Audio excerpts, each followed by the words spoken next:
Hello guys, എല്ലാവർക്കും സുഖല്ലേ? Once again welcome back to Moxie vlog. അപ്പോൾ നമ്മുടെ വീഡിയോ കണ്ടുകൊണ്ടിരിക്കുന്ന എല്ലാവർക്കും happy morning, happy noon, happy evening. നിങ്ങൾ ഏത് ടൈം കണ്ടുകൊണ്ടിരിക്കുകയാണെങ്കിലും ഹാപ്പി ആയിട്ട് ഇരിക്കുകയാണെന്ന് വിശ്വസിക്കുന്നു. ഹാപ്പി ആയിട്ട് ഇരിക്കാൻ ശ്രമിക്കുക. അപ്പോൾ നമ്മൾ ഇന്ന് ഈവനിങ് നമ്മൾ ഒരു ബീച്ച് എക്സ്പ്ലോർ ചെയ്യാൻ പോവുകയാണ് കേട്ടോ. ഞാൻ ഇതുവരെ പോയിട്ടില്ലാത്ത ഒരു സൈഡ് ബീച്ചിലേക്കാണ് നമ്മളിന്ന് പോകുന്നത്. എറണാകുളം തൃശ്ശൂർ ഡിസ്ട്രിക്റ്റിൻ്റെ ബോർഡറിലായിട്ടുള്ള മുനമ്പം ബീച്ചിലേക്കാണ് കേട്ടോ നമ്മൾ പോകുന്നത്.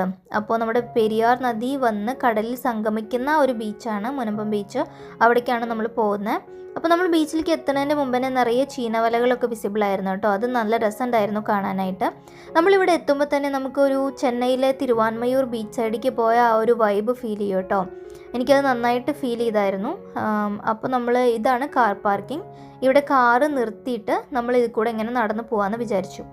കാർ പാർക്കിങ്ങിന് തൊട്ട് മുമ്പ് തന്നെ നമുക്ക് ബീച്ചിൻ്റെ ഒരു എൻട്രി ഉണ്ട് കേട്ടോ. അതുവഴി നമ്മൾ എൻ്റർ ചെയ്യുകയാണെന്നുണ്ടെങ്കിൽ ഇതുപോലെ ഇൻ്റർലോക്ക് ഇട്ട വലിയൊരു വഴിയുണ്ട്. അത് കൂടെ നമുക്കിങ്ങനെ വന്നു കഴിഞ്ഞാൽ എൻ്റർ ചെയ്യാൻ പറ്റും ബീച്ചിലേക്ക്. ഇത് കൂടെ നമ്മൾ പോവുകയാണെങ്കിൽ ഇതേ കണ്ടോ, കുറച്ച് ദൂരം മാത്രമേ ഇൻ്റർലോക്ക് ഉള്ളൂ കേട്ടോ. അത് കഴിഞ്ഞ് കഴിഞ്ഞാൽ നമുക്ക് മണലിറങ്ങി അങ്ങനെ നടക്കണം. അപ്പോൾ ഞാൻ ഇവിടുന്ന് നോക്കുമ്പോൾ തന്നെ നമുക്ക് ബീച്ച് വിസിബിൾ ആയിരുന്നു. പക്ഷേ അവിടെ എന്തൊക്കെ ഉണ്ടെന്ന് അത്രമാത്രം കാണാനില്ല. അപ്പോൾ ഞാൻ വളരെ എക്സൈറ്റഡ് ആണ്. അപ്പോൾ ഇതിവിടെ കുറേ കുട്ടികൾ നിന്ന് കളിക്കുന്നുണ്ട് കേട്ടോ. അവർ ഭയങ്കരമായിട്ട് ബഹളം വെച്ച് ഫുട്ബോൾ, വോളിബോൾ പോലത്തെ കളികൾ കളിക്കുന്നുണ്ട് പല പല ടീംസായിട്ട്. ഇവിടുന്ന് നോക്കുമ്പോൾ തന്നെ അവിടെ ഒരു വലിയൊരു ബോർഡ് കണ്ടു കേട്ടോ. അപ്പോൾ തന്നെ എനിക്ക് മനസ്സിലായി വാട്ടർ സ്പോർട്സ് ആക്ടിവിറ്റീസ് ഒക്കെ ഉണ്ടാവും എന്ന്. നെപ്റ്റ്യൂൺ അവിടെ എഴുതിയത് നിങ്ങൾക്ക് കാണുന്നുണ്ടോ? അത് വാട്ടർ സ്പോർട്സ് ആക്ടിവിറ്റിയാണ്. അപ്പോൾ നമ്മളിങ്ങനെ കുഞ്ഞതായി കയറി വരുമ്പോഴത്തെ ബീച്ചിൽ നമ്മൾ കാണുന്ന കുഞ്ഞു കുഞ്ഞു പൂക്കളുണ്ടായിരുന്നു കേട്ടോ. അത് നല്ല ഭംഗിയുണ്ടായിരുന്നു, അതെനിക്കിഷ്ടമായി. അപ്പോൾ നമ്മൾ ഇത് വഴി ഇങ്ങനെ നെപ്റ്റ്യൂണിൻ്റെ അങ്ങോട്ട് നടന്ന് പോവുകയാണ് കേട്ടോ. ക്രിസ്മസ് ന്യൂ ഇയർ പ്രോഗ്രാംസിന് വേണ്ടിയിട്ടാണെന്ന് തോന്നുന്നു ഇവർ ഒരുപാട് സാധനങ്ങൾ ഇവിടെ ഉണ്ടാക്കുന്നുണ്ട്. അപ്പോൾ എനിക്ക് തോന്നുന്നു, ഉറപ്പില്ല, അവരങ്ങനെ ഉണ്ടാക്കുന്നത് കൊണ്ടാണ് ഇവിടെ ഇങ്ങനെ ഫുള്ള് അലങ്കോലമായിട്ട് കിടക്കുന്നതെന്ന് ഞാൻ വിചാരിക്കുന്നതാണ്. അപ്പോൾ നമ്മളിങ്ങനെ നടന്ന് ബീച്ചിലേക്ക് എൻ്റർ ചെയ്യുമ്പോൾ തന്നെ എനിക്ക് നല്ല ഒരു ഫീൽ കിട്ടി കേട്ടോ. എനിക്ക് ഭയങ്കര ഹാപ്പിയായി. നമ്മൾ നോർമലി പോകുന്ന ബീച്ചുകളെല്ലാം തന്നെ ഭയങ്കര റഷല്ലേ, നിറയെ ആളുകളായിട്ട് അത് മൊത്തത്തിൽ നമുക്ക് എൻജോയ് ചെയ്യാൻ പറ്റില്ല അല്ലേ. ഭയങ്കര തിരക്ക് നമുക്ക് ഫീൽ ചെയ്യും. കാലിക്കറ്റ് ബീച്ച് ആണെങ്കിലും ട്രിവാൻഡ്രം ബീച്ച് ആണെങ്കിലും അല്ലെങ്കിൽ നമ്മൾ ചെന്നൈയിൽ പോകുന്ന ബീച്ചസ് ആണെങ്കിലും, ചെന്നൈയിലെ പ്രൈവറ്റ് ബീച്ചസ് അല്ല കേട്ടോ ഞാൻ പറയുന്നത്, നമ്മൾ നോർമൽ പോകുന്ന ബീച്ചുകളില്ലേ, തിരുവാൻമയൂർ അങ്ങനത്തെ ബീച്ചുകൾ, മറീനയൊക്കെ. അപ്പോൾ അവിടേക്ക് ഭയങ്കര തിരക്കാവില്ലേ. ഇവിടെ എനിക്ക് തോന്നിയത് നമ്മളൊരു പ്രൈവറ്റ് ബീച്ചിലേക്ക് വന്ന ഒരു ഫീലാട്ടോ. നമ്മൾ പൈസയൊന്നും കൊടുക്കാതെ തന്നെ എക്സ്ട്രീംലി ഫ്രീ ആയിട്ട് നമ്മളൊരു പ്രൈവറ്റ് ബീച്ചിൽ വന്ന ഒരു എക്സ്പീരിയൻസ് ആണ് എനിക്ക് കിട്ടിയത്. അപ്പോൾ ബീച്ചിനാണെങ്കിൽ നല്ല നീളമുണ്ട് കേട്ടോ. അതന്നെ ഭയങ്കര നല്ല രസമുണ്ട്.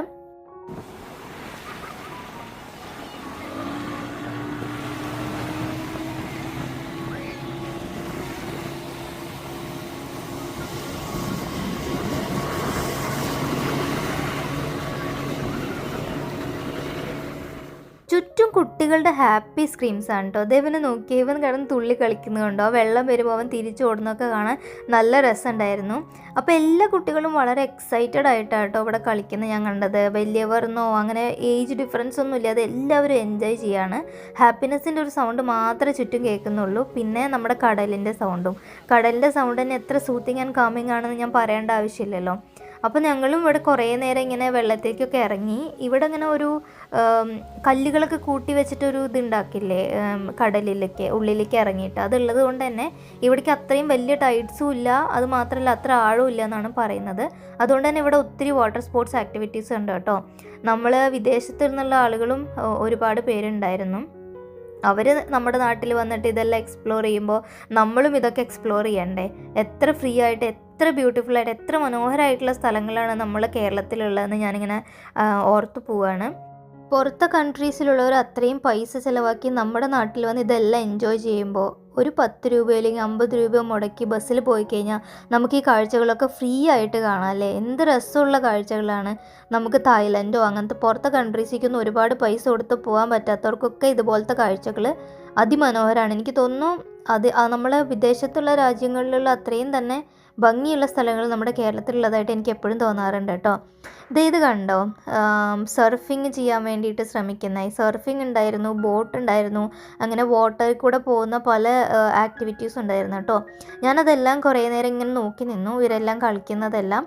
ആ ഒരു സൂര്യൻ്റെ ആ ഒരു യെല്ലോയിഷ്, നമ്മുടെ അസ്തമയ സമയത്തുള്ള ആ ഒരു കളറുണ്ടല്ലോ, ഓറഞ്ച് കളറ്, അതിൽ ഈ കാഴ്ചകളെല്ലാം കാണാൻ ഭയങ്കര ഭംഗിയാണ് കേട്ടോ. എനിക്ക് എന്താ പറയുക, നമുക്കൊരു എത്ര ചിത്രം വരച്ച പോലെയുണ്ട് കേട്ടോ ഓരോന്നും. ആ തിരമാലകൾ വരുന്നതും സൂര്യാസ്തമയത്തിൽ നമ്മൾ കാണുന്ന ചീനവലകളും ഇത്ര ആളുകളും അവർ എൻജോയ് ചെയ്യുന്ന അവരുടെ ഹാപ്പിനെസ്സിൻ്റെ മൊമെൻറ്റ്സും, ശരിക്കും ഒരു ഫോട്ടോഗ്രാഫർക്ക് ഒത്തിരി മൊമെൻറ്റ്സ് പകർത്താൻ പറ്റുന്ന ഒരു ടൈമായിട്ട് എനിക്ക് തോന്നി കേട്ടോ. അപ്പോൾ നമ്മൾ ഇവിടെ നിന്ന് ഇങ്ങനെ എനിക്ക് ഇവിടുന്ന് നോക്കിയപ്പോൾ അറ്റം വരെ നടന്നു പോയാൽ കൊള്ളാമെന്ന് തോന്നി. അപ്പോൾ നമ്മൾ ഇവിടുന്ന് അറ്റം വരെ നടക്കാൻ പോവുകയാണ്.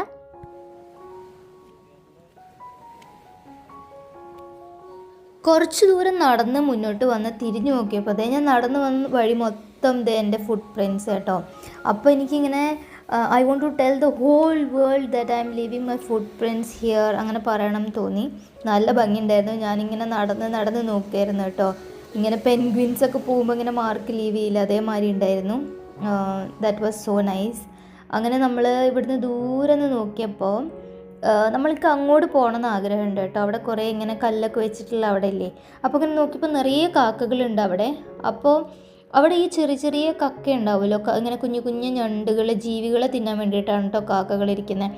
അപ്പോൾ അവരിങ്ങനെ ഓരോ തിരമാല വന്ന് തിരിച്ചു പോകുമ്പോഴും ഇങ്ങനെ തപ്പി നോക്കുകയാണ്, മണലിൽ എന്തെങ്കിലും കിട്ടുമോ എന്ന് അങ്ങനെ നോക്കുകയാണ്. അപ്പോൾ അവരിങ്ങനെ നിൽക്കും, മണലിങ്ങനെ തപ്പി എടുക്കും ഓരോന്ന്. പക്ഷേ തിരമാല ഇങ്ങനെ അടുത്തേക്ക് വരുമ്പോഴേക്കും അവരിങ്ങനെ പൊങ്ങി പറക്കും. ആ കാഴ്ചകൾ കാണാൻ നല്ല രസമായിരുന്നു കേട്ടോ. ഞാനത് നോക്കി കുറേ നേരം ഇങ്ങനെ നിന്നു. കാക്കകൾ ഇങ്ങനെ ഈ ഒരു ബീച്ച് വൈബിൽ ഇത്രയും സീനിക് ബ്യൂട്ടിയിൽ കണ്ടതുകൊണ്ടാണോ എന്നറിയില്ല, എനിക്ക് വയലോപ്പിള്ളിയുടെ കാക്ക എന്നുള്ള കവിത ഓർമ്മ വന്നു കേട്ടോ. നിങ്ങളും വായിച്ചിട്ടുണ്ടോ കാക്ക എന്നുള്ള കവിത? കൂരിരുട്ടിൻ്റെ കിടാത്തി എന്നാൽ സൂര്യപ്രകാശത്തിനുറ്റ തോഴി, ചീത്തകൾ കൊത്തി വലിക്കയിലും ഏറ്റവും വൃത്തി വെടിപ്പെഴുന്നോൾ. സത്യമാണല്ലേ, എനിക്ക് ആ കാക്ക കവിതയാണ് ഓർമ്മ വന്നേ. കാക്കകൾക്ക് കൂട്ടായി നിറയെ പരുന്തുകൾ ഇതേ റാഗി പറക്കുന്നുണ്ട് കേട്ടോ ആകാശത്ത്. ആകാശം നിറയെ പരുന്തും ബീച്ചിൽ നിറയെ കാക്കകളുമായിരുന്നു. അങ്ങനെ ആ കവിതയൊക്കെ ആലോചിച്ച് ഇങ്ങനെ മുന്നിലേക്ക് പോയപ്പോഴാണ് എനിക്ക് മനസ്സിലായി, വെറുതെ അല്ല കാക്കകൾ ഇത്രയും വന്നിരുന്നത്. ഇതൊക്കെ കണ്ടോ, തിരമാല പോലെ തന്നെ കടൽ ചിത്രം വരച്ച് വെച്ച പോലെ കക്കകൾ ഇങ്ങനെ വൈറ്റ് കളറിൽ ഒരു എന്താ പറയുക, നല്ല ഭംഗിയിലിങ്ങനെ വരച്ച് വെച്ച പോലെ കിടക്കുകയാണ്. ഇത് മൊത്തം ചിപ്പികളാട്ടോ, കുഞ്ഞു ഭംഗിയുള്ള ചിപ്പികളാണ്. ഇതിലിടയ്ക്കൊക്കെ നമുക്ക് നമ്മുടെ കല്ലുമ്മക്കായ പോലത്തെ വലിയ ബ്ലൂ കളറിലുള്ള ഇതും കിട്ടിയിരുന്നു കേട്ടോ. അപ്പോൾ ഇത് നമുക്ക് ദൂരെ നിന്ന് നോക്കുമ്പോൾ ഇങ്ങനെ ഒരു വെള്ള കളറിൽ ഇങ്ങനെ ചിത്രം വരച്ച പോലെയാണ് തോന്നുക. അടുത്ത് വന്നു കഴിഞ്ഞാലാണ് മനസ്സിലാവുക നിറയെ ചിപ്പികൾ വന്ന് കരയ്ക്ക് അടിഞ്ഞതാണെന്ന്. അപ്പോൾ നമ്മൾ അതും കടന്ന് ഇങ്ങനെ ഫ്രണ്ടിലോട്ട് പോവുകയാണ്. എനിക്ക് ഇവിടുന്ന് നോക്കുമ്പോൾ അവിടെ ഒരാൾ ചൂണ്ടയിടുന്ന് കാണുന്നുണ്ടായിരുന്നു. അപ്പോൾ അവിടേക്ക് പോകാമെന്നാണ് വിചാരിക്കുന്നത്. ഇത് കണ്ടോ, എനിക്ക് ചെറിയൊരു കല്ലുമ്മക്കായുടെ ചിപ്പി കിട്ടി. ഞാനത് അവിടെ ഇട്ടിട്ട് ഇങ്ങനെ നടക്കുകയാണ്. ആ കല്ലിൽ കൂടെ എത്രത്തോളം അങ്ങോട്ട് നടക്കാൻ പറ്റുമെന്നൊക്കെ അറിയില്ല, പക്ഷെ ഞാൻ അവിടെ ഒരാൾ ചൂണ്ടയിടുന്ന് കണ്ടു കേട്ടോ. അപ്പോൾ ഞാൻ അങ്ങോട്ട് പോകാമെന്ന് വിചാരിച്ച് റിസ്ക് എടുത്തിട്ട് ഇതേ കല്ലുമ്മ കൂടെ ഇങ്ങനെ കയറി പോവുകയാണ്. അഥവാ അറ്റം വരെ പോകാൻ പറ്റിയില്ലെങ്കിലും ആ തിരമാല ഇങ്ങനെ വന്നടിക്കുന്ന ആ ഒരു ഫീൽ കിട്ടാൻ കുറച്ച് ദൂരം പോയി നോക്കാമെന്ന് വിചാരിച്ചു.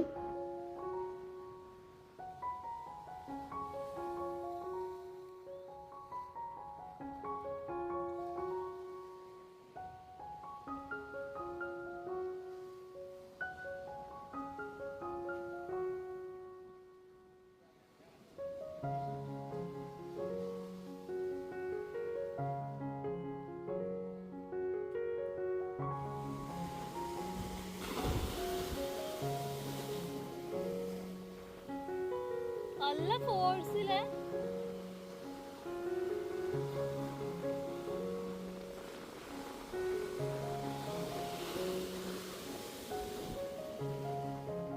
ആ പാറക്കൂട്ടങ്ങൾക്കിടയിൽ നിന്ന് ബീച്ച് കാണാൻ വേറൊരു ലെവൽ ഭംഗിയായിരുന്നു കേട്ടോ. ശരിക്കും ഒരു വെൽവെറ്റിൻ്റെ മേലെ ഇങ്ങനെ വെള്ളം വന്ന് അടിച്ച് തെറിക്കുന്ന പോലെ ഓരോ തിരമാലകളെ എനിക്ക് തോന്നിയത്.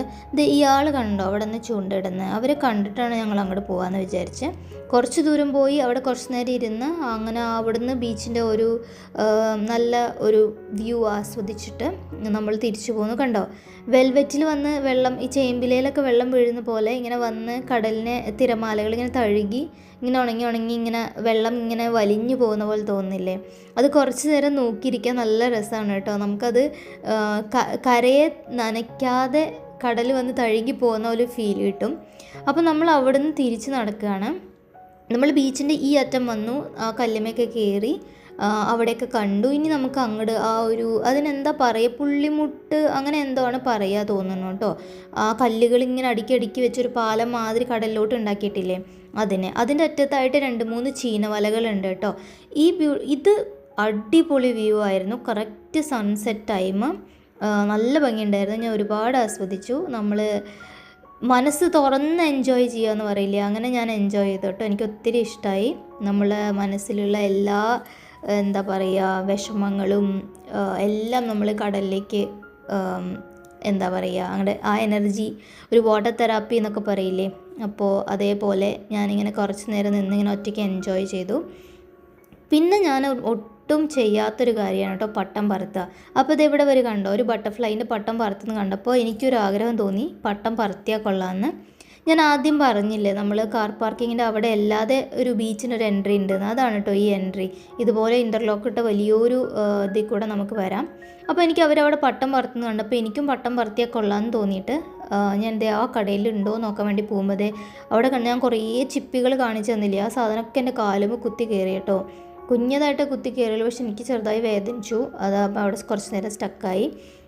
അപ്പോൾ നമ്മൾ ഈ കടയിൽ വന്നിട്ട് നമ്മൾ പട്ടം വാങ്ങിക്കാമെന്ന് വിചാരിച്ചു. അപ്പോൾ പട്ടം ഉണ്ടോയെന്ന് ചോദിച്ചപ്പോൾ എനിക്ക് ചെറിയ പട്ടമായിരുന്നു കേട്ടോ വേണ്ടത്, ബട്ടർഫ്ലൈൻ്റെ ഒക്കെ പോലത്തെ ചെറിയ പട്ടം. പക്ഷേ ഇവിടെ ചേച്ചിയുടെ കയ്യിൽ വലിയ പട്ടമായിരുന്നു ഉണ്ടായിരുന്നത്. അപ്പോൾ നമുക്കധികം പട്ടം പറത്താനും അറിയില്ല, ഇത്രയും വലുത് വാങ്ങണ്ടെന്ന് വിചാരിച്ചിട്ട് നമ്മൾ നോക്കിയിട്ട് അതങ്ങനെ തിരിച്ചു കൊടുത്തു. നമുക്ക് അത്രയും അറിയില്ലല്ലോ, അപ്പോൾ എന്നാൽ വേണ്ട എന്ന് വിചാരിച്ചിട്ട് ഇനി ഒരിക്കൽ വരുമ്പോൾ നമുക്ക് ചെറിയ പട്ടം കൊണ്ട് വരാമെന്ന് വിചാരിച്ചിട്ട് നമ്മളത് തിരിച്ചു കൊടുത്തു. നമ്മൾ വാങ്ങിച്ചില്ല കേട്ടോ. അപ്പോൾ ഈ കടയുടെ ഓപ്പോസിറ്റ് ചെറിയ സ്നാക്സൊക്കെ കിട്ടുന്ന ഒരു കടയുണ്ടായിരുന്നു. അപ്പോൾ നമ്മൾ അവിടെ നിന്ന് ഒരു ചായയും കുറച്ച് സ്നാക്സും വാങ്ങിച്ചിട്ട് നമ്മളിങ്ങനെ ബീച്ചിലേക്ക് നോക്കിയിരുന്ന് നമ്മൾ കുറച്ച് കഴിച്ചു. ഇവിടെ നമുക്ക് കൂട്ടായിട്ട് കുറേ കാക്കകളുണ്ടായിരുന്നു കേട്ടോ. അപ്പോൾ നമ്മൾ ഇവിടുന്ന് നോക്കുമ്പോൾ ഫുള്ള് എന്താ പറയുക, തിരമാലകളൊന്നും ഇല്ലാതെ നമുക്ക് കടലിനെ കാണാൻ പറ്റും. എനിക്ക് തോന്നുന്നു ഇവിടെയാണെന്ന് തോന്നുന്നു പെരിയാർ വന്ന് കടലിലോട്ട് സംഗമിക്കുന്ന സ്ഥലം. ഇവിടെ കണ്ടോ നല്ലൊരു ഭംഗിയുള്ള ബോട്ട് പോകുന്നുണ്ടായിരുന്നു. നമ്മൾ ആ ബോട്ടിനൊക്കെ കുറേ നോക്കിയിരുന്ന് നല്ല കാം ഫീലാട്ടോ അവിടേക്ക് നോക്കിയിരിക്കാനായിട്ട്. ഇത് എനിക്ക് എൻ്റെ ചിലപ്പോൾ ഞാൻ പറയുന്നത് ചിലപ്പോൾ തെറ്റായിരിക്കാം, പക്ഷേ എൻ്റെ ഒരു വ്യൂ പോയിൻറ്റിൽ ഇവിടെയാണ് പെരിയാർ വന്ന് സംഗമിക്കുന്നത്. മാത്രമല്ല ഇവിടെ എറണാകുളം ജില്ലയും അവിടെ അഴീക്കോട് ജില്ലയാണ് കേട്ടോ, തൃശ്ശൂർ അഴീക്കോട് ജില്ലയും അങ്ങനെയാണെന്ന് ഞാൻ തോന്നുന്നത്. ഞാൻ വായിച്ചതിലും അല്ലെങ്കിൽ എനിക്കൊരു മാപ്പ് വ്യൂവിലൊക്കെ നോക്കിയപ്പോൾ തോന്നിയത് അങ്ങനെയാണ്. ഒരു സൈഡ് അഴീക്കോടും ഒരു സൈഡ് മുനമ്പം ബീച്ചും. അങ്ങനെ ഇവിടുന്ന് ഇങ്ങനെ ആ സൺസെറ്റ് കണ്ടുകൊണ്ട് നമ്മളിങ്ങനെ നടക്കുകയാണ്. ഇതിനറ്റത്ത് കുറേ കല്ലുകളൊക്കെ ഇട്ടിട്ടുള്ള ആ ഒരു കടലിലോട്ട് ഇറങ്ങിയിട്ടുള്ള ഒരു ഭാഗമില്ലേ, അവിടെ പോയിരുന്ന് സൺസെറ്റ് ഫുൾ എൻജോയ് ചെയ്യാനാണ് എൻ്റെ പ്ലാൻ. അപ്പോൾ നമ്മളിവിടുന്ന് അങ്ങോട്ട് നടക്കുകയാണ് കേട്ടോ. നടക്കുന്ന വഴിയിൽ നിറയെ കാഴ്ചകളുണ്ട്. അവിടെ നിന്നാണ് നമ്മൾ വന്നത്, ഇവിടുത്തെ ഭാഗത്തു നിന്നാണ് നമ്മൾ വന്നത്. ആ അറ്റം വരെ നമ്മൾ നടന്ന് പോയിരുന്നു. അവിടെ നിന്ന് അങ്ങനെ നമ്മളിങ്ങനെ തിരിച്ചു വന്നു.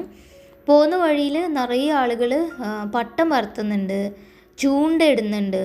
പിന്നെ ഞാൻ ഇതുവരെ എക്സ്പീരിയൻസ് ചെയ്യാത്തൊരു സാധനമാണ് ചീനവല. അപ്പോൾ ചീനവല എങ്ങനെ ഓപ്പറേറ്റ് ചെയ്യുന്നതെന്ന് എനിക്ക് കാണണമെന്നുണ്ട്. അപ്പോൾ ഇത്രയും സംഭവങ്ങൾ നമുക്ക് ഈ പോകുന്ന വഴിയിൽ നമുക്ക് നോക്കാം.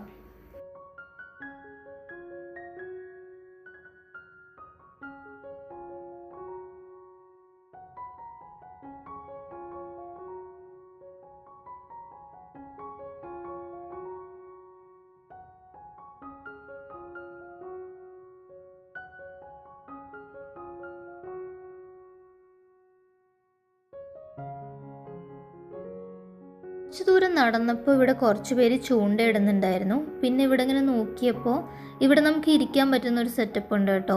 ഇപ്പുറത്ത് നമുക്ക് കാലും വയ്ക്കാം. അങ്ങനെ നമ്മൾക്ക് വീഴാനുള്ള ഒരു യാതൊരു സാധ്യതയില്ലാത്ത കുറച്ച് സേഫ് ആയിട്ടുള്ള ഒരു സ്ഥലം കണ്ടു. അപ്പോൾ നമ്മൾ വിചാരിച്ചു നമുക്ക് കുറച്ച് നേരം ഇവിടെ ഇരിക്കാം. നല്ല കാം ഫീലാണ് കേട്ടോ അവിടെ ഇരുന്ന് കഴിഞ്ഞാൽ. ആൾക്കാർ ചൂണ്ടയിടുന്നത് കാണും ചെയ്യാം. അങ്ങനെ വിചാരിച്ച് നമ്മളിവിടെ കുറച്ച് നേരം ഇരുന്നു. നമുക്ക് ലെഫ്റ്റ് സൈഡിലേക്ക് നോക്കിക്കഴിഞ്ഞാൽ സൺസെറ്റും കാണാം, റൈറ്റ് സൈഡിലേക്ക് ചീനവലകളും കാണാം. ഇതൊരു കായലിനോട് ചേരുന്ന അല്ലെങ്കിൽ പുഴയോട് കടലിൽ സംഗമിക്കുന്ന ആ ഒരു ഫീലൊക്കെ നമുക്ക് കിട്ടുന്ന ഒരു പ്ലേസ് ആയിരുന്നു അത്. ആ കാണുന്ന ഐലൻഡാണെന്ന് തോന്നുന്നു അഴീക്കോട്, എനിക്ക് കൃത്യമായിട്ട് അറിയില്ല. ആ ഒരു ഭാഗത്തും ആ ഒരു ഐലൻഡിലും നിറയെ ചീനവലകളൊക്കെ ഇട്ടിട്ടുണ്ട് കേട്ടോ. അപ്പോൾ നമ്മളവിടെ കുറച്ച് നേരം ഇരുന്നു.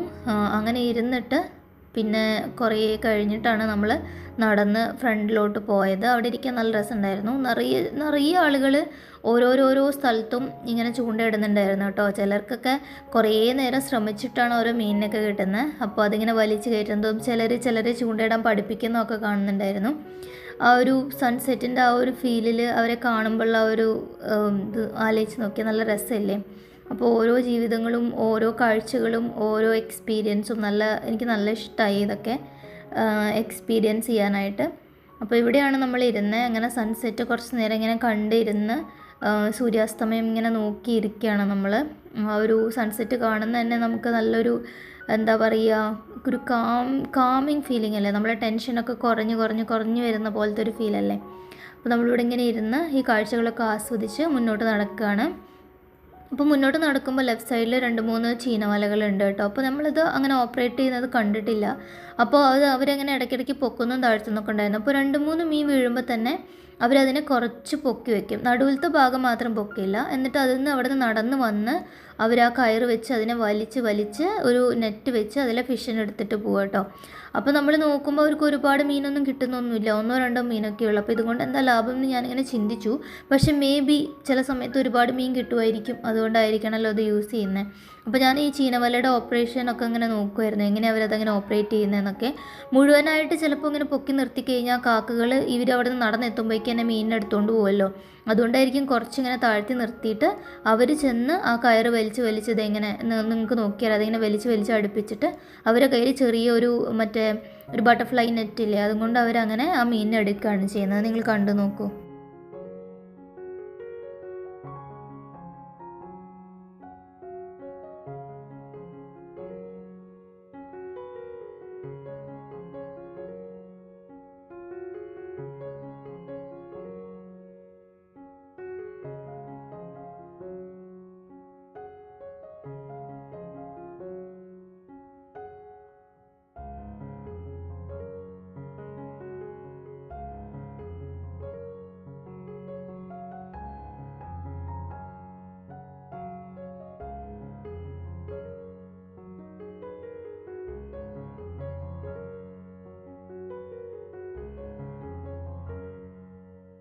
അങ്ങനെ ചീനവലയുടെ കാഴ്ചകളൊക്കെ കണ്ട് പാറക്കൂട്ടങ്ങൾക്ക് മേലെ കൂടെ നമ്മൾ കടലിൻ്റെ അറ്റത്തേക്ക് പോവുകയാണ് കേട്ടോ.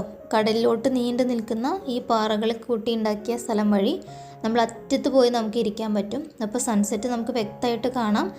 തിരമാലകളെല്ലാം നമ്മുടെ മേലേക്ക് വരും. അങ്ങനെ ഒരു കടലിലോട്ട് നോക്കി കുറച്ച് നേരം നല്ല ശാന്തമായിട്ട് ഇരിക്കാൻ പറ്റുന്ന ഒരു സ്ഥലം കേട്ടോ. പോവാനും അത്ര വലിയ റിസ്ക് ഒന്നുമില്ല കേട്ടോ. ഈ കല്ലുകളൊന്നും ഇളകുന്നൊന്നുമില്ല. ഒരു കല്ലിന് പോലും ഒരു ചെറിയ ഇളക്കം പോലും ഞാൻ ഫീൽ ചെയ്തില്ല കേട്ടോ. എനിക്ക് ഇവിടെ നിന്ന് അറ്റം വരെ നടന്നിട്ട് നമ്മൾ ശ്രദ്ധിച്ച് പതുക്കെ നടന്നു കഴിഞ്ഞ് കഴിഞ്ഞാൽ യാതൊരു കുഴപ്പമില്ലാതെ നമുക്ക് അവിടം വരെ എത്താനായിട്ട് പറ്റും. അപ്പോൾ നമ്മളിതേ നടന്ന് ഇതേ അറ്റത്തെത്തി കേട്ടോ. പാറക്കൂട്ടങ്ങൾ മാറി ഇതേറ്റ കോൺക്രീറ്റിൻ്റെ ആ ഒരു വൈ ഷേപ്പുള്ള കല്ലുകളിട്ട സ്ഥലത്തെത്തി. കണ്ടോ, നിങ്ങൾക്ക് നോക്കിയറിയാം. അതിമൊക്കെ ആളുകൾ ഇരിക്കുന്നുണ്ട്. കുറേ പേര് ചൂണ്ടയിടുന്നുണ്ട്, കുറേ പേര് ഫോട്ടോഗ്രാഫിക്ക് വേണ്ടി വന്നിരിക്കുന്നതാണ്. സൺസെറ്റ് അല്ലെങ്കിൽ അവരുടെ തന്നെ ഫോട്ടോസ് എടുക്കാൻ വേണ്ടി. അങ്ങനെ കുറേ പേര് അവിടെ പാട്ടൊക്കെ വെച്ചിരിക്കുന്നതൊക്കെ കണ്ടു. അപ്പോൾ ഞാനും ഇങ്ങനെ നടന്ന് ഇതേ ഒരു അറ്റത്ത് പോയിരുന്നിട്ട് സൺസെറ്റൊക്കെ നന്നായി എൻജോയ് ചെയ്തു കേട്ടോ. അപ്പോൾ നിങ്ങളും മുനമ്പത്തൊക്കെ വരികയാണെങ്കിൽ തീർച്ചയായിട്ടും ഇവിടെ വന്നിരുന്ന് ഈ സൺസെറ്റ് എൻജോയ് ചെയ്യണം. ഞാൻ നിങ്ങൾക്ക് ഹൈലി റെക്കമെൻഡ് ചെയ്യും. വളരെ ബ്യൂട്ടിഫുൾ ആയിട്ടുള്ളൊരു ഫീലിംഗ് ആണത്. അപ്പോൾ ഇന്ന് എൻ്റെ കൂടെ മുനമ്പം ബീച്ച് കാണാൻ വന്ന എല്ലാവർക്കും ഒത്തിരി താങ്ക് യു. എൻ്റെ ഈ കൊച്ചു വീഡിയോ, എൻ്റെ ഈ കൊച്ചു ട്രിപ്പ് നിങ്ങൾക്ക് എല്ലാവർക്കും ഇഷ്ടമായെങ്കിൽ please do like, share and subscribe to my channel. Please support me. ഇനിയും ഇതുപോലെ എൻ്റെ കൊച്ചു വിശേഷങ്ങളായിട്ട് ഞാൻ വീണ്ടും വരുന്നതായിരിക്കും. അതുവരെ stay tuned for upcoming videos. Thank you so much guys. Bye by.